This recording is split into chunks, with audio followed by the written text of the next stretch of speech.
Nós queremos fazer um governo e pretendemos fazer esse governo, sabe, tentando chamar pessoas comprometidas com uma determinada filosofia, mas, sobretudo, pessoas que tenham competência extraordinária. Né? Eu, se não fosse mortal, eu poderia até dizer para você, João, eu já tenho algumas pessoas que eu, se ganhasse, chamaria para ser ministro. Não posso dizer porque eu não ganhei nada ainda, não vou fazer. Mas pode falar. Mas não vou fazer como o Fernando Henrique Cardoso, que sentou na cadeira do Gênio Quadro antes de ganhar e não ganhou. Então eu vou esperar. Não, mas a pessoa pode dizer, se eu for presidente, eu chamaria, sei lá, você para ministro da Cultura. Você tá indicado, o Jô Soares para ministro da Cultura. Ô, Lula. Tá indicado. Não, que é isso? Não me queira. Amanhã, Dá licença. amanhã a imprensa vai dizer... Pelo amor de Deus, não me queiram mal. Não façam isso comigo. Isso é uma mão de obra. Ministério levado a sério é presente de grego. Ô, Lula, quando falei agora sobre o caixote, falei que ia perguntar a você sobre reforma tributária, sobre... FMI. Faltou sobre FMI. Como é que seria... É o tal negócio, você não foi eleito presidente, da mesma forma que você não pode falar em ministério, talvez não possa responder tão claramente a essa pergunta. Mas como seria a renegociação do Lula, tal, do governo do PT com o FMI? Mas vamos aproveitar o teu programa, Jô, que lá em casa, por exemplo, a molecada, os mais jovens vão dormir 2 horas da manhã. Os mais velhos é que de vez em quando deitam mais cedo. Eu dizia uma coisa, as pessoas primeiro precisariam compreender que o FMI é uma instituição, sabe, que tem como sócio vários países. O Brasil é sócio, o Brasil paga alíquota ao FMI. Portanto, o Brasil tem direito de recorrer ao FMI como outros sócios têm. Então, qual é o problema do Brasil hoje? O que nós achamos é o seguinte, é que o Brasil tem contratos internacionais, e esses contratos têm que ser cumpridos. Contrato que você não rasga, a não ser que seja numa posição de força. E nós estamos disputando uma eleição democrática, estamos exigindo que nós do PT e todos os outros cumpram as regras básicas que estão na nossa Constituição. Portanto, o jogo é democrático. E os contratos internacionais também são feitos, assinados por governos, que não podem ser desrespeitados. O que nós estamos dizendo é que tem vários contratos para vencer, que quando esses contratos vencerem, nós vamos renegociá-los, tentando fazer o que eu fiz a minha vida inteira, Jô. Negociar, tentando tirar proveito para o nosso lado. A mesma técnica que você usava quando líder sindical, quando era sindicato, ou seja, você endurece, você negocia, porque esse é o papel do negociador. Quando você foi negociar com a tua editora a produção do teu livro, então eles te ofereceram um tanto, você endureceu, não, eu quero tanto. Aí não deu nem o que você queria, nem o que ele queria, mas chegou ao meio termo. Não, deu o que eu queria, deu o que eu queria, acabou. Então eu vou tentar ter a tua força e conseguir tudo que eu acho que o Brasil tem que ter direito.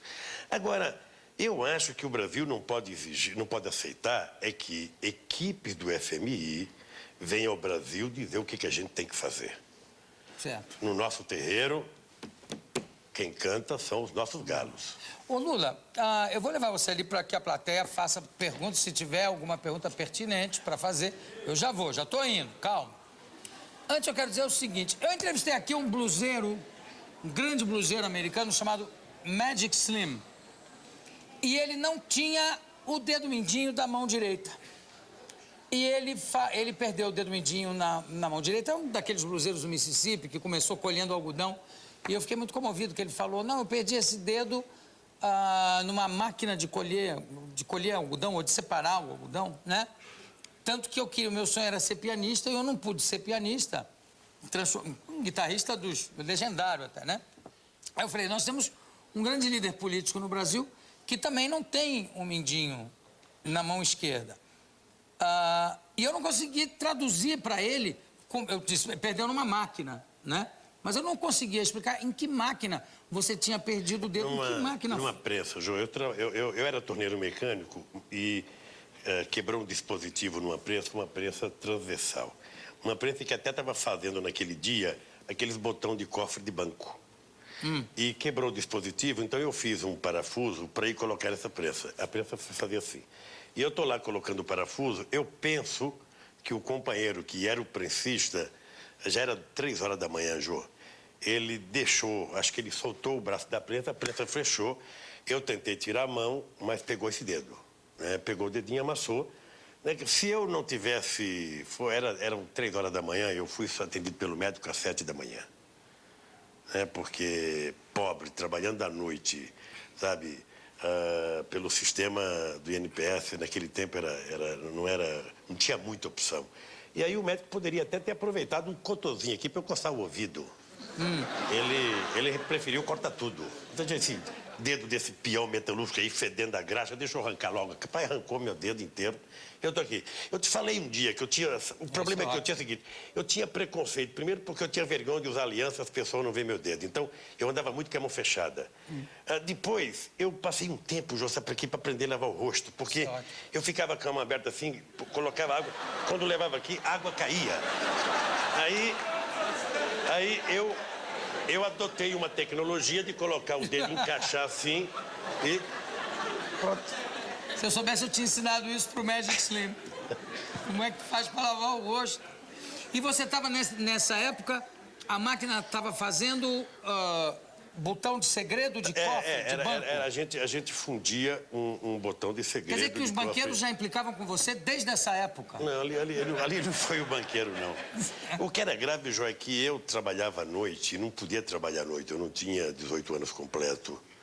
Ou seja, mas quando a gente precisa do trabalho, meu caro, você faz qualquer coisa para trabalhar. Então, eu estava trabalhando e aconteceu isso, mas poderia ter acontecido com outra pessoa. Quantos perdem mais? E poderia ter acontecido pior, como acontece mais do que o dedo, né, Ju? Então... Vamos ali para frente comigo? Vamos com calma. Primeiro ali, lá do fundo, primeiro, vai. Olha lá. Você, como é seu nome? Você vai ficar só de braço levantado, não vai perguntar nada? Eu quero saber, Lula, eu quero que você faça um comentário sobre o seu ponto de vista em relação à dívida externa do Brasil e as relações que ele tem no exterior. E o que você tem em vista do que você poderia fazer para amenizar.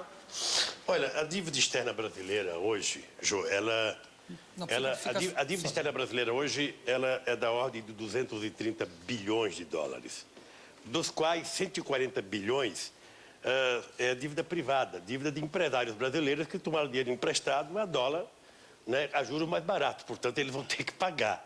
O que nós queremos é fazer uma renegociação, né, da dívida do Estado, da União e do município. Essa é que o governo tem responsabilidade ao vencer o acordo, sentar numa mesa e tentar fazer um acordo em que o Brasil possa, sabe, sofrer menos com o pagamento. Eu acho que se nós conseguíssemos criar uma determinada corrente de países devedores, a gente poderia fazer com que parte desse juro que a gente paga, a gente pudesse convencer os credores que esse dinheiro fosse reinvestido no Brasil em coisas que pudesse minimizar a miséria, quem sabe Bolsa Escola, quem sabe no projeto de combate à fome. Essa é uma coisa que nós pretendemos fazer e para isso tem que ter bons negociadores, né? E eu, graças a Deus, aprendi a negociar numa época muito difícil do Brasil, que era a época da ditadura militar. Eu lembro, Jô, que em 78, quando estava começando o movimento, o Luiz Herálio Bueno Vidigal era presidente da Fiesp, ele foi ao general Dilermando, que era comandante do 2º Exército, se queixar das lutas que a gente estava fazendo. Em outros tempos, o dirigente sindical saía correndo e ia embora, desaparecia. Eu peguei o telefone, liguei para o general Dilermando e falei para ele, ó, eu soube que o senhor recebeu o presidente da Federação dos Empregadores. Então, eu quero que o senhor ouça agora o meu lado. Fui lá, conversei 3 horas com ele, saí de lá satisfeito.